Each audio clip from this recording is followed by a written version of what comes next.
시청자 여러분 안녕하세요. 심리학자 김태형의 의심쩍다 진행을 맡은 김노은입니다. 김태형 소장님 나오셨습니다. 네, 안녕하세요. 안녕하세요. 오늘은 영화 미녀는 괴로워를 통해 본 자기 혐오에 대해 김태형 선생님과 이야기 함께 나눠보겠습니다. 몇 해 전 소개해드린 선생님의 저서 감정의 안쪽에 실린 영화 분석을 토대로 했음을 말씀드립니다.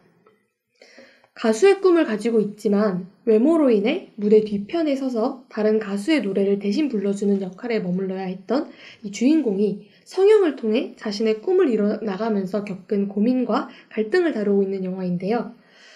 영화는 짝사랑하는 남자의 진심을 알게 된 주인공이 자살 시도에 실패하고 위험 부담이 높은 전신 성형 수술을 감행하는 것으로 초반부가 전개됩니다. 주인공이 이런 극단적인 선택까지 시도한 이유가 무엇일까요? 일단 아주 직접적인 원인을 제공했던 건 그 PD였나요? 네. 그 영화에서 그 사람이 이제 그 노래 가수한테 얘기하잖아요. 쟤는 우리가 이용해 먹는 애다. 잘해줘라. 네. 이런 식으로 얘기하는 걸 듣고 슈코를 먹죠. 네. 왜냐하면 이제 이 강한나가 그 사람이 자기를 좋아한다고 생각했고, 네. 그게 어떻게 보면 강한나를 지탱시켜주는 마지막 희망이었기 때문에 이제 그게 꺾이면서 이럴 바에는 죽더라도 좋다. 과감하게 네. 내가 한번 변신을 해봐야 되겠다는 절박한 상황에 몰린 게 일단 표면적인 이유고, 좀 더 깊게 들어가서 본다면 이 강한나가 사람들의 인정과 사랑을 받고 싶어 하는 존재 있지 않습니까? 그건 누구나 마찬가지일 텐데 네. 그런 존재인데 자기가 그걸 못 받는 이유, 사람들이 자기를 사랑해주지 않고 인정해주지 않고 무슨 존중해주지 않는 이유가 내 뚱뚱한 외모, 못생긴 외모 때문이다라고 이렇게 생각하고 그렇게 믿고 있는 여성이잖아요. 네. 그러니까 이제 한마디로 자기를 부정하는 사람이에요. 그리고 자기를 부정하고 싶은 사람이고. 네. 그래서 그런 시도로서 전신 성형 수술을 감행했다라고 볼 수가 있겠죠. 그러니까 나 지금의 내가 너무 싫어. 네. 이걸로는 사람들한테 도저히 환영받을 수가 없으니까 완전히 탈바꿈하지 않고는 이건 해결책이 없다. 네. 죽더라도 차라리 그게 낫겠다 하는 생각에서 전신 성형 수술을 하게 된 거죠. 네. 이 영화는 실제 세상 사람들이 상대방의 외모의 차이에 따라 얼마나 판이한 태도를 드러내는지 적나라하게 묘사하고 있습니다. 심지어 주인공에게 교통사고를 당한 남성조차도 주인공의 성형 후 바뀐 아름다운 모습을 보고 호의적인 태도로 돌변합니다. 한국 사회에서는 유독 이런 여성의 외모를 절대적인 평가 기준으로 삼고 있는 이유가 무엇인가요? 네, 요즘에는 그 외모를 남성한테도 많이 따지는 것 같아요. 그죠? 남녀 네, 많이. 옛날보다 더 심하게. 근데 그래도 여성에게 훨씬 더 심하죠. 네. 이런 적용 기준은. 네. 예를 들어 면접 볼 때 남성들은 그렇게까지 외모를 안 보지만 여성들은 또 외모를 따지는 경향도 여전히 남아있고 네. 굉장히 심한데 그 이유는 우선 첫 번째로 여성이 상품화되는 데 있어서 어떤 부분이 특히 상품화되냐면 성이 상품화된다고 말할 수밖에 없지 않겠습니까? 네. 외모라는 것은.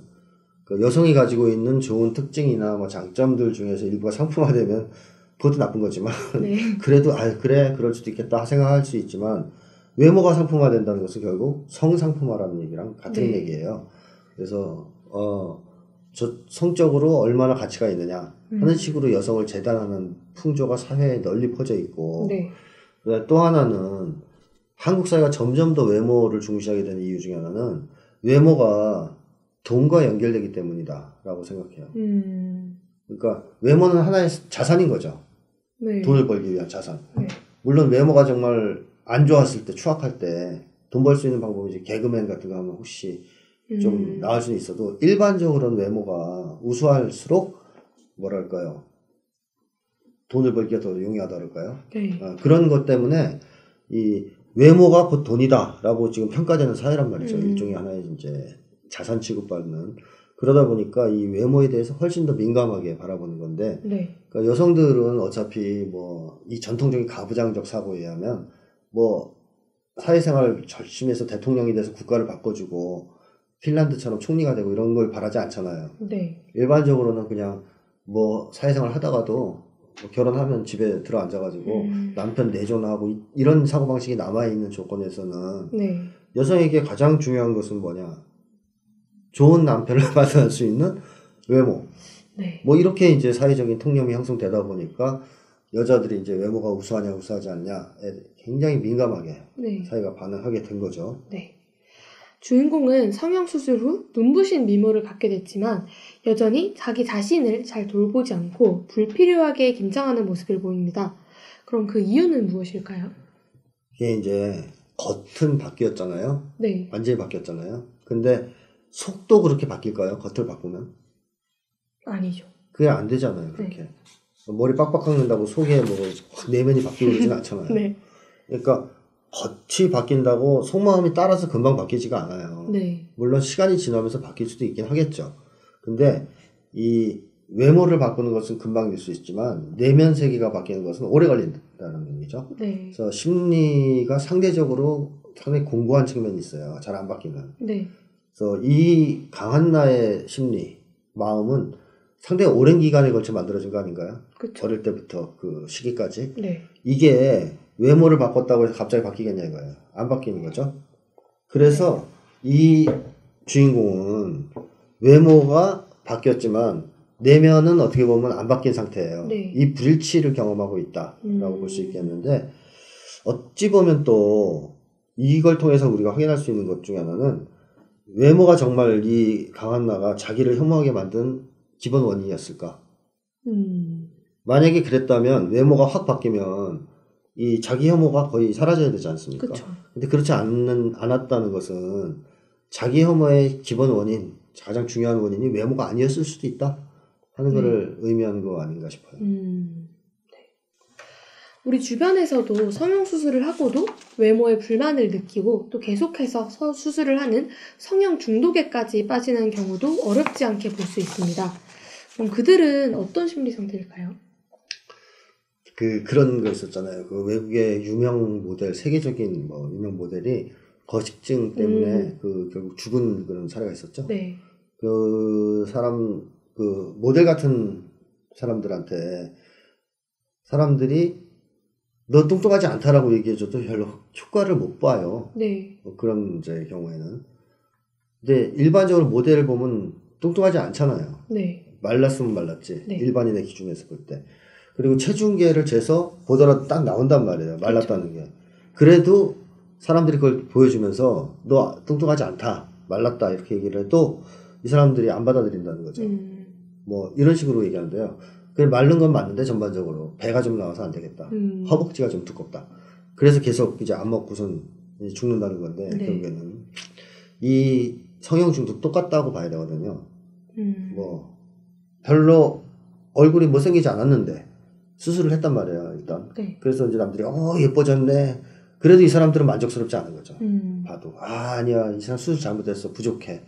또는 이제 일순간은 만족하더라도 또 어느 날 자기보다 더 예쁜 누구를 봤을 때 이걸로 안 되겠구나 부족하구나 하고 열등감을 느껴서 또 수술을 할 수도 있고. 자, 이것은 결국 뭐냐면 심리학 연구들에 의하면 그런 사람들의 내면은 기본적으로 자기에 대한 개념이 굉장히 안 좋게 형성되어 있다는 것을 확인할 수 있어요. 네. 그러니까 어려서부터 이미 나는 정말 못생겼고 뭐 뚱뚱하고 이런 식으로 부정적인 자기 개념을 갖고 있는 사람들이 많다는 거죠. 이럴 경우에 그게 아까도 얘기했지만 오랜 시간에 걸쳐서 형성된 심리 아니에요? 그렇죠. 그러니까 한 방에 이게 안 없어지는 거예요. 수술을 한다 그래도. 네. 그래서 또 수술을 하고 또 수술을 하고 뭐 이런 식이 되는 거죠. 그러니까 나에 대해서 내가 갖고 있는 자기 개념 혹은 나에 대한 감정 이런 것이 한순간에 변하고 교정이 되지 않기 때문에 반복적으로 계속 그걸 하게 된다. 네. 왜냐? 수술을 몇 번 해도 그 내면에 변하지가 않으니까. 네. 그런 의미에서 성형 중독이라고 볼 수 있겠고 강한 나도 또 수술을 한 건 아니지만 심리적으로 같은 거죠. 완전히 환골탈태했는데도 불구하고 자기에 대한 혐오가 사라지지 않는 거잖아요. 네. 그러면은 이렇게 계속되는 자기 혐오는 인간관계와 사회에 어떤 영향을 또 끼칠까요? 일단 인간관계에서 자기 혐오가 있는 사람은 어떤 문제가 있을 것 같아요? 사회성이 제대로 발달이 못 되지 않을까요? 네, 왜 못 될까요? 사회성이. 자신감. 그렇죠. 네. 자신감이 없겠죠. 자기 혐오가 있다는 것은 결국 자기가 어떻다고 생각하는 거예요. 낮은 존재. 뭐 하여튼 초라한 존재, 네. 볼품없는 존재, 못생긴 존재 이런 식으로 자기를 보는 거 아니에요? 네. 근데 그럴 경우 이제 상대방이 자기를 어떻게 대할 것이다, 어떻게 바라볼 것이다 라고 예측하겠습니까? 당연히 싫어할 거라고 생각하죠. 네. 싫어하고 좋아하지 않고 싫어할 것이다 라고 생각하겠죠. 그러니까 이 사람들은 일단 타인과의 관계에서 상대방이 날 좋아할 가능성은 없다고 보는 거죠. 나 싫어할 거다 저 사람이. 그리고 언젠가는 지금은 호의적으로 대하더라도 언젠가는 날 차버릴 거다. 이런 게 계속 깔려있기 때문에 아까 얘기했을 때 자신감이 없어요. 네. 사람을 상대할 때. 자신감이 없으니까 당연히 사회성이 떨어지죠. 눈을 피한다든가 적극적으로 뭐 사람들 관계를 하지 못하고 눈치를 본다든가 계속 그런 걸 보여주겠죠. 네. 그리고 또 그렇게 자신감이 없고 자기가 초라한 존재라고 믿고 있다면 다른 사람들한테 그게 들키지 않기 위해서라도 위장을 자꾸 하려고 그러지 않겠어요? 그렇죠. 위장을 하려고 그랬죠. 뭐 이제 명품으로 위장을 하든 뭐 수술로 위장을 하든 계속 위장을 하려고 그럴 거고 또 대인 관계에서 깊은 관계에 들어가는 걸 회피하겠죠. 뭐 네. 이제 떠오르는 것만 말씀드리면 그 다음에 또 과장도 심하겠죠. 내가 초라한 존재가 아니라는 거를 자꾸 사람들한테 확인시켜야 되기 때문에 네. 자꾸 자기를 있는 것보다 더 이렇게 부풀리려고 하는 과장, 과시 이런 것도 심해지겠죠. 네. 결국 이런 문제, 자신 없음에서 비롯되는 여러 가지 문제가 파생될 수 있고요. 인간관계에서. 네. 그 다음에 공격적 태도가 나갈 가능성도 굉장히 높아요. 이 사람들은 다른 사람들이 자기를 좋아하지 않을 거라고 생각하기 때문에 네. 다른 사람들이 하는 말을 어떤 식으로 해석할 가능성이 높아요. 되게 안 좋은 쪽으로. 네, 꼬아서. 그렇지. 나를 공격하는 거다 저거. 네. 나를 비아냥거리는 거다. 이렇게 해석할 가능성이 있잖아요. 그냥 순간 공격적 태도 이런 걸 가질 가능성이 많고. 네. 그래서 발끈한다든가 뭐 별거 아닌 농담에 화를 낸다든가 아니면 지나가는 사소한 얘기에 너무 상심한다든가 하는 문제가 생길 수 있겠고. 네. 그 다음에 전반적으로는 세상을 방어적으로 대하고 타인들을 방어적으로 대하겠죠. 열려있는 사람은 아니라는 거죠. 네. 그런 점에서 인간관계에 상당히 심각한 영향을 줄 수밖에 없고요. 그 다음에 이 사회적으로 볼 때 자기 혐오는 타인을 혐오하는 것의 전제라고 할 수 있죠. 네. 그렇죠. 사람이 자기를 혐오하는 사람이 타인을 혐오하는 거지 자기를 사랑하는 사람은 타인도 사랑하거든요. 네. 좀 아주 좀 통속적인 예를 들면 내가 아침에 거울 봤을 때 내가 마음에 든다 생긴 게 네. 그런 사람 좋다 이렇게 생각하는 사람은 밖에 나가서 나랑 비슷한 사람을 만나면 어떤 느낌이 들겠어요?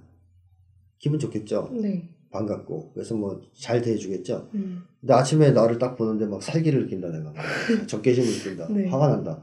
그럼 밖에 나가서 나랑 비슷한 사람 보면 어떻겠어요? 또 화가 나겠죠. 공격하고 싶겠죠. 네. 뭐 그런 건데 제가 자주 드는 예지만 자주 주는 사례지만 미국에서도 흑인들이 인종차별 당한단 말이에요. 네. 근데 흑인인 자기를 좋아하는 사람이 있어요. 흑인인 걸. 근데 흑인인 걸 싫어하는 사람도 있습니다. 네. 근데 흑인인 걸 좋아하는 사람은 누구를 좋아하겠어요? 흑인들 좋아하죠. 네. 근데 흑인인 걸 싫어하는 흑인은 누굴 좋아할까요? 백인 좋아해요. 흑인 싫어하고. 네. 그래가지고 옛날에도 그 흑인들을 이제 이끌었던 민권운동가들 뭐 이런 사람들이 하는 말이 항상 흑인인 거를 자랑스러워하고 사랑하지 않는 자는 뭐 흑인을 위해서 싸울 수 없다 이런 얘기를 하지 않습니까? 똑같은 거죠. 네. 그러니까 자기 사랑을 하지 못하는 사람이 타인을 사랑할 수 없다는 얘기잖아요. 네. 그럼 반대로 얘기하면 자기를 혐오하는 사람은 타인도 어떻게 한다는 얘기입니까? 혐오한다는 거죠. 네. 자기가 진짜 문제가 있다고 생각하는 사람은 자기를 싫어하는 사람은 타인도 혐오해요. 네. 대표적으로 한국에서 예를 들면 이명박 같은 사람이죠. 어릴 때 엄청 가난했거든요. 네. 네, 가난했는데 자기 혐오를 했어요. 그 가난한 자기를 혐오했어요. 그 글 보면 나와요. 제가 옛날에 쓴 것도 있고 그러니까 네. 이제 참고해 보시면 될 것 같고. 자, 어쨌든 가난한 자기를 혐오했어요. 그러다 보니 이명박은 가난한 자들에 대해서 어떤 태도를 가지고 있나요? 멸시. 네, 멸시하고 어떻게 보면 냉정하고 잔인한 느낌을 주죠. 네. 가난한 출신인데 그렇잖아요. 그게 자기 혐오자라는 거죠. 네. 또 뭐 레미제라블이라는 걸 보면 네. 거기에 자베르 있잖아요. 네. 그 자베르가 어디 출신이에요? 장발장이랑 막 노래하는 와중에서 그 얘기 하잖아요. 나 감옥에서 태어났다. 네. 너희들 잘한다, 너희 같은 족속들. 이런 얘기 비슷하게 해요. 네. 그러니까 이제 자베르는 빈민가 출신인 거예요. 장발장처럼. 가난한 사람 출신이에요. 근데 이 사람은 자기를 좋아하는 사람이에요? 싫어하는 사람이에요? 빈민가 출신, 감옥에서 태어났다는 사실 자체를 너무 혐오하는 사람이죠. 네. 따라서 이 사람 자베르는 가난한 사람들을 어떻게 대합니까? 철저하게 혐오하죠. 폄하하고. 그래서 저는 억울합니다. 누구더라? 주인공 하여튼 그 여자가 자기는 공격하지 않았다 그랬더니 니네들 말은 안 믿는다. 너희들 맨날 거짓말하지 않느냐. 내가 너희들 한두 번 당해보냐. 이런 투로 막 안 믿잖아요. 네. 그러다가 이 사람이 결국 장발장한테 깨지는 거 아니에요. 그 세계관이. 네. 너희 같은 인간들은 나쁜 놈들이지. 그렇게 고상한 목적을 가지고 살 수 있는 인간은 존재할 수 없어. 그랬는데 장발장이 그런 사람이다 보니 이제 자베르가 세계관이 다 붕괴되면서 자살하는 거 아닙니까? 그거랑 비슷한 건데 가난한 계급 출신 혹은 뭐 출신이 그렇다 쳐도 그 가난한 자기를 사랑하는 사람은 타인도 사랑하지만 가난한 자기를 혐오하는 사람은 가난한 이웃들을 혐오해요. 네. 그래서 자기 혐오자는 기본적으로 타인 혐오자라고 볼 수 있고 좀 더 심각하게 파고들면 인간 혐오자라고 볼 수 있어요. 네. 그런 점에서. 그래서 자기 혐오가 심각해지면 사회적으로 어떤 문제가 생기겠습니까? 당연히. 그런 혐오들로 넘쳐나는. 그렇죠. 서로가 서로를 공격하고 증오하고 뭐 좀 극단적으로 가면 뭐 대량살상, 무차별 범죄 이런 거로 갈 수 있는 위험도 있죠. 그러니까 자기 혐오자가 많아지면 그 사회적 폐해가 실로 심각하다라고 말할 수 있습니다. 그렇다면 이런 자기 혐오는 어디에서 시작되는 것일까요? 우선 뭐 심리학적으로는 당연히 어린 시절을 얘기하지 않을 수 없겠죠. 자기 혐오에서. 그러니까 내가 나를 먼저 혐오하기 시작하는 게 있을까요? 과연 아이들이 정상적인 조건에서? 아닐 것 같아요. 그렇죠. 뭐 3살, 4살 이런 애들이 거울 보고 나 이렇게 못생겼지? 나 같은 놈은 죽어야 돼? 이러겠어요? 그게 불가능하죠. 어릴 때는 아이들이 기본적으로 자기에 대한 인식을 누구를 통해서 하냐면 뭐 거울이라고 그러죠. 거울, 자기를 비춰주는 사람들. 그러니까 주변 사람들이 나를 어떻게 대하고 평가해 주냐에 따라서 나에 대한 인식이 생기기 시작한다 이렇게 얘기하잖아요. 이제 심리학 연구에서도 밝혀지는 바가 있고 그래서 어린 시절에 결국 양육자가 나를 어떻게 대했느냐 하는 것이 굉장히 중요합니다. 그러니까 부모가 어린 시절에 나를 전적으로 수용해주고 사랑해줬다. 또 지지해줬다. 그러면 한마디로 부모의 사랑을 듬뿍 받은 건데 이런 사람은 자기를 어떻게 할 것 같아요? 사랑할 가능성이 아주 높죠. 자기를 혐오하는 사람이 될 가능성은 대단히 낮다라고 말할 수 있겠죠. 그래서 원래 기본 조건은 어린 시절 사랑을 충분히 받는 게 사실 기본 조건이에요. 자기 혐오자가 되지 않기 위한. 근데 오늘날의 한국 사회는 그런 사랑을 해주는 부모가 많지가 않아요. 많이 줄어들었죠. 요즘에는 어릴 때 전적으로 사랑해주는 부모, 또 뭐 심리학적으로 표현하면 무조건적인 사랑 이런 걸 해주는 부모가 별로 없고 공부 못하면 막 이제 싫어하고 그러기 때문에 이제 아이들이 자라나면서 그런 전적인 사랑의 경험을 경험하지 못하고 그러면서 자기를 사랑하지 못하는 존재로 자라는 경우가 있다라는 건데 어쨌든 어린 시절이 굉장히 중요하다 시작점에서. 그 다음에 이제 두 번째로 중요한 것은 이제 초등학교 이후부터 학교 가면서부터 시작되는 사회적 평가들이겠죠. 이제 사회가 나를 어떻게 평가해주고 나를 어떻게 대하느냐. 그래서 만약에 사회가 나를 이제 좋게 평가하고 우호적으로 대한다면 당연히 자기도 좋아하게 되겠죠. 근데 만약에 사회가 나를 안 좋게 평가하고 뭐 괴롭히고 막 왕따시키고 이런다면 또 당연히 나에 대한 평가가 악화되면서 또 자기 혐오가 생길 가능성이 있겠죠. 이게 이제 두 번째고 그다음에 세 번째는 이러한 어린 시절의 기초를 두고 사회적 평가가 이제 계속 진행되는 과정에서 나도 나를 평가하기 시작하거든요. 나 자신의 평가가 이제 또 중요해요. 그래서 어느 정도 시점이 지나면 사회가 나를 평가하지 않더라도 내가 나를 계속 평가하죠. 나는 쓰레기 같은 놈이야. 나는 뭐 아무 쓸모가 없는 놈이야. 살아서 뭐 해. 뭐 이런 식으로. 그러다 보면 이제 내가 스스로 또 나를 혐오하게 만드는 원인을 제공하는데 이렇게 세 가지 어린 시절과 그 다음에 사회 평가, 나 자신의 평가 이런 것이 자기 혐오에 상당한 영향을 미치면서 자기 혐오가 만들어지는 겁니다. 그렇다면 이러한 자기 혐오에서 벗어나기 위한 개인적, 사회적 노력에는 어떤 것들이 있을까요? 우선 개인적 노력 중에 하나로는 어린 시절의 상처를 치유할 필요가 있겠죠. 네. 그러니까 어린 시절에 충분히 좋은 사랑을 받지 못하거나 좋은 양육을 받지 못했을 때는 그걸 치료해야 자기 혐오의 뿌리를 드러낼 수가 있겠죠. 네. 왜냐하면 어린 시절에 그게 있는 사람은 사회에 나와서 좋은 반응을 겪어도 네. 자기 혐오에서 벗어나기가 그렇게 쉽지 않을 때가 있어요. 혹은 뭐 빨리 좋아지지 않을 수가 있죠. 네. 안 좋은 영향을 미치니까. 그래서 어린 시절에 있었던 상처들을 치유를 함으로써 일단 자기를 지나치게 저평가한다든가 네. 싫어하게 되는 거 이걸 이제 고쳐야 되겠죠. 그래서 그거는 오늘의 주제는 아니다 보니까 뭐 자세하게 말씀드릴 수는 없고 누구에게나 어린 시절에 상처가 있다를 읽거나 이 주권방송에 있는 청춘실현 극복 방송을 듣거나 뭐 그런 걸 통해서 어린 시절의 상처를 치유를 해야 합니다. 네.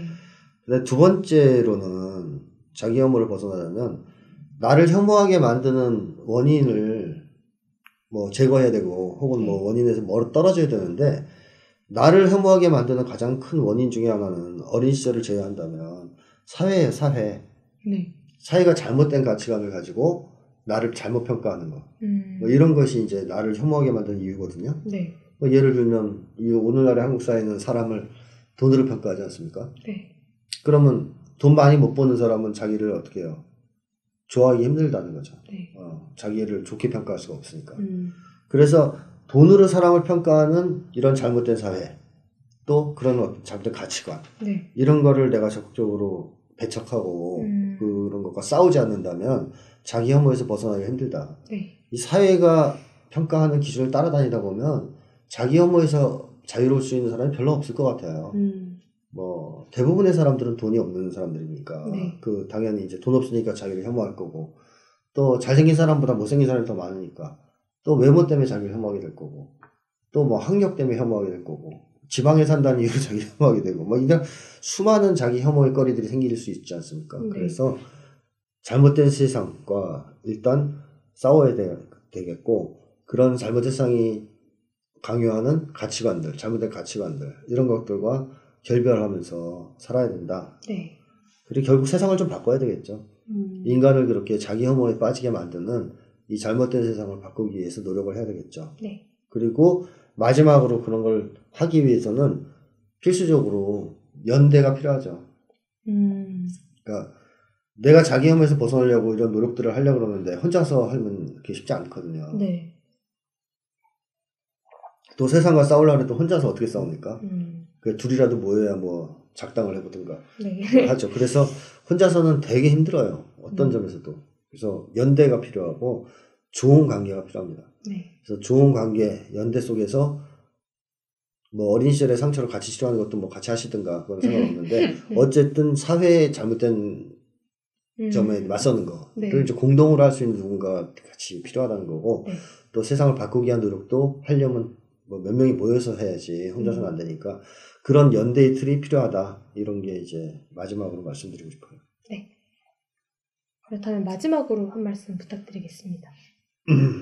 사람들이 자기 혐오를 하는 데서 스스로 자기를 혐오하도록 자기가 조건을 부과하는 경우가 많거든요. 네. 그러니까 나를 사랑하지 못하는 이유를 스스로 만드는 거죠. 거꾸로 얘기하면. 그러니까 너는 돈을 많이 못 버니까 나는 나를 사랑할 수 없어. 그러니까 자기에 대해서 자기가 스스로 조건 부과를 하는 거예요. 네. 너는 좋은 대학 못 갔으니까 난 너 사랑할 수 없어. 뭐 너는 얼굴이 못생겨서 난 널 사랑할 수 없어. 등등 자기가 자기를 사랑하지 못하는 조건들을 스스로 만들어 놓고 자기 혐오에 빠지는 경우가 꽤 있어요. 네. 물론 이제 그 뿌리를 찾아 들어가면 아까 얘기했던 수많은 원인들과 관련이 있겠지만 일단 현실적으로 지금 내가 나를 사랑하지 못하고 또 혐오하게 만드는 조건을 내가 부과하고 있는 것이 무엇이 있을까? 그런 걸 한번 따져보고 네. 그런 것이 있다면 그거를 스스로 철회시켜 줄 필요가 있지 않을까요? 내가 나를 사랑하지 못하게 조건을 만들어 놓는다는 건 얼마나 비극적이고 또 불합리하고 자기 파괴적입니까? 네. 그러니까 이제 당연히 이제 그런 것이 있다면 철회시켜야죠. 나를 사랑하는 조건? 저는 하나면 된다고 생각해요. 일단 사랑할 수 있는 인간이면 된다 이거죠. 인간성을 상실하지 않은 인간이면 자기를 사랑하기 위한 조건으로는 충분하다. 네. 그 이외의 조건은 필요 없다. 근데 사람들은 그것만으로는 자기를 사랑하지 못하고, 즉 인간으로서의 나를 사랑하지 못하고 자꾸 조건을 부과한다는 거죠. 네. 좋은 대학 가야 돼, 뭐 돈 많이 벌어야 돼, 뭐 이런 거. 그래서 그런 것을 이제 하지 않는 삶을 살도록 한번 노력을 해보자. 뭐 네. 그런 얘기를 하고 싶습니다. 네. 오늘은 김태형 선생님과 함께 영화 미녀는 괴로워를 통해 본 자기 혐오에 대해 이야기 나눠봤습니다. 네, 오늘 출연해주셔서 감사합니다. 네, 감사합니다.